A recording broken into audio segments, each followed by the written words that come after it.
j'espère que vous allez bien. Mais je suis ravie de vous retrouver pour faire le bilan de cette dernière semaine du mois de mars et le bilan du mois également.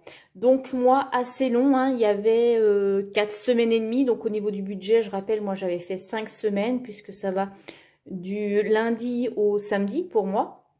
Donc là, ça y est, aujourd'hui nous sommes samedi et je clôture donc la semaine et le mois. Alors, oui, mois compliqué, mois assez long. Quand il y a 5 semaines, c'est vrai qu'on n'en voit pas le bout. Il y a des mois comme ça où on a hâte d'arriver au bout. J'ai l'impression aussi que c'est un petit peu avec ce système des enveloppes parce qu'on est tellement pressé de voir ce qu'on a pu épargner à la fin du mois. Et en fait, voilà, on a l'impression que les semaines ne passent pas assez vite. Enfin, je ne sais pas si vous avez cette impression, mais moi, c'est le cas. Donc, dans un premier temps, on videra les enveloppes de la semaine. Et ensuite, je vous montrerai ma fiche budget mensuel, puisque j'ai clôturé, j'ai fait le bilan. Et je vous montrerai ce que ça donne pour ce mois de mars. Voilà, allez, c'est parti. Donc, on vide donc, le portefeuille. Donc, cette semaine, eh bien, j'ai la carte restaurant. Et, non, en essence, j'ai rien remis, hein. L'essence, voilà, j'ai rien remis en essence. Et au niveau de la carte restaurant, eh bien du coup, j'ai utilisé tout le solde, donc les 140 € que j'avais pour le mois. Il ne me reste rien du tout dessus. Donc tout a été utilisé. Et au niveau des courses, eh bien là, j'ai fait les dernières courses cet après-midi. Et là, eh bien, il me reste donc 20 centimes. Et j'ai rien remis dans le défi 5 € du coup. Donc, pour ce mois-ci, donc je les sors, puisqu'on fera le bilan, j'ai quand même pu avoir 3 billets de 5 €. Donc, je rappelle, moi, les billets de 5 €, le défi 5 €, c'est pour cagnotter pour les vacances d'été. Voilà, donc je mets dans les vacances d'été, ainsi que les pièces, ça va dans mon pot à monnaie. Et ce pot à monnaie ira aussi dans le budget vacances d'été. Donc... là, on va rajouter donc les 20 centimes et je vais calculer. Donc, on rajoute 20 centimes. Voilà, ce qui nous fait 25,40 € dans la cagnotte. Voilà. Et au niveau de l'épargne, du coup, je vais rajouter mes billets dans l'enveloppe défi 5 €.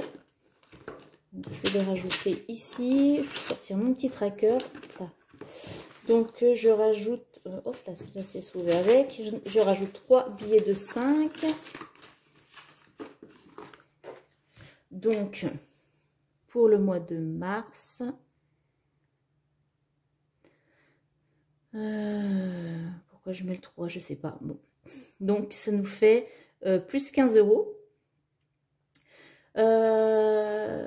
Donc 25, 35, voilà, ça y est, je ne sais plus compter, 40, voilà, 40 €. Je vais vérifier quand même, 10, 20, 30, 40, oui. Moi, je suis un petit peu fatiguée. Donc, 40 €, voilà, qui se rajoutent. Et maintenant, je vais vous montrer du coup mon bilan mensuel. Alors, voilà mon budget mensuel.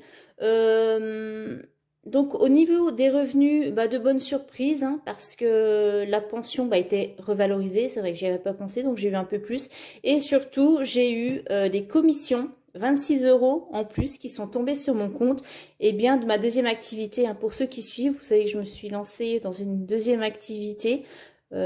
Styliste bien-être et beauté, et du coup en début de mois j'avais reçu 26 € de commission du travail que j'avais effectué au mois de février, enfin du travail, voilà, c'est un bien grand mot, mais voilà, de mon activité. Donc j'étais super contente parce que mine de rien, sur un petit budget, ça fait du bien, ça permet de souffler. Au niveau des dépenses, j'ai eu un petit peu moins parce que voilà, la cantine, j'ai eu 50 € de prélevé. Et puis voilà, ça n'a pas trop bougé. Le train, ça a été 4 € de moins que prévu. Alors moi, je mets toujours, j'arrondis toujours à 160 € de frais de train. Mais c'est 156, hein, c'est variable, voilà. Au niveau de l'essence, bon, j'ai eu du mal, hein, j'ai dépassé de 1 centime, c'est pas très grave. Au niveau des courses, et bien du coup, hein, j'avais sur un budget de 150 €, j'ai dépensé 127. Mais bon, c'est assez compliqué, c'est pour ça qu'au mois d'avril, je vais augmenter le budget parce que je fais l'impasse quand même sur beaucoup de choses. Et c'est vrai que c'est limite. Hein. Au niveau alimentation, il y a beaucoup de choses que je mets pas dans le chariot. Parce que j'ai toujours peur d'être trop juste. Et certaines choses me feraient dépasser le budget. Donc voilà, je rogne beaucoup et je suis pas à l'aise quand je fais mes courses. Voilà. Donc ben voilà, on arrive en fin de mois à un solde de 88,27 €. Donc tout confondu, hein, entre les économies sur les courses et sur les prélèvements et sur justement mes commissions qui sont tombées. Donc en fait, il me restait 50 € sur le compte. Donc j'ai retiré, hop là, j'ai retiré les 50 € et je vais pouvoir du coup les mettre dans l'épargne et les répartir. Et donc j'avais dit que j'allais mettre 20 €. Qu'est-ce que j'avais dit déjà? Il faut que je reprenne mes notes. Parce que j'avais déjà tout calculé justement.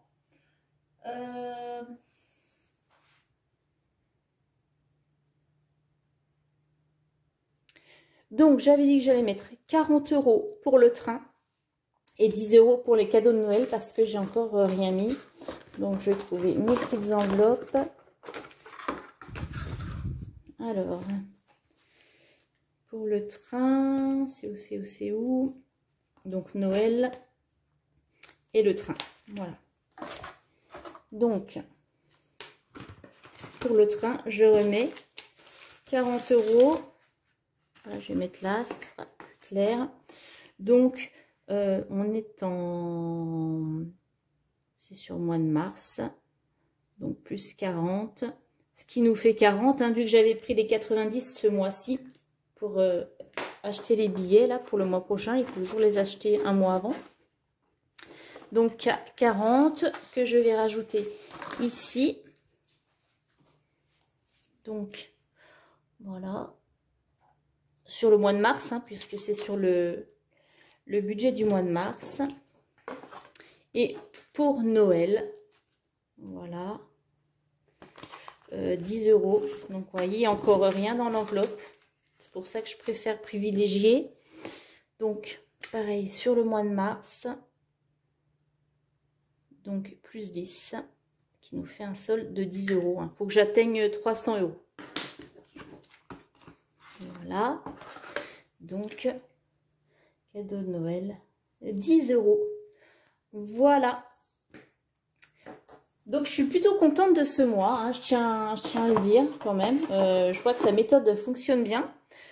Ce que je vais faire, je vais vous proposer aussi une vidéo où je vais faire un petit peu déjà le bilan de ce que j'ai épargné sur le premier trimestre, hein, déjà pour voir l'évolution. Je pense que ça va me booster encore plus si je vois réellement ce que j'ai pu mettre de côté. Et puis voilà, c'est déjà pas mal. Donc on se retrouve pour une prochaine vidéo où je vais vous faire le budget pour le mois d'avril avec les infos que j'ai à vous communiquer. Et puis une autre vidéo où on fera le bilan du premier trimestre. Alors j'espère que vous aussi, hein, ça a bien fonctionné au mois de mars. J'espère que malgré que ce mois soit assez long, vous avez pu quand même vous en sortir. Vous n'avez pas été obligé de trop dévier de vos objectifs. N'hésitez pas à laisser vos commentaires. Hein. Surtout, pensez à vous abonner si ce n'est pas fait. Abonnez-vous, partagez, commentez. Et n'oubliez pas, hein, que j'ai aussi ma chaîne Instagram où je partage bien mon activité qui me permet d'avoir mes commissions en plus. Et puis où je mets aussi d'autres petites vidéos un petit peu voilà, humoristiques, un petit peu. Voilà, c'est un peu plus vivant, un peu plus style de vie. Hein. Là, les vidéos sur YouTube, c'est vraiment axé budget. Donc, vous trouverez un petit peu plus de moi, en fait, sur Instagram ou sur TikTok ou sur mon profil Facebook. Voilà. Allez, je vous fais de très gros bisous et je vous dis à très bientôt et je vous souhaite un très bon week-end. Bye bye.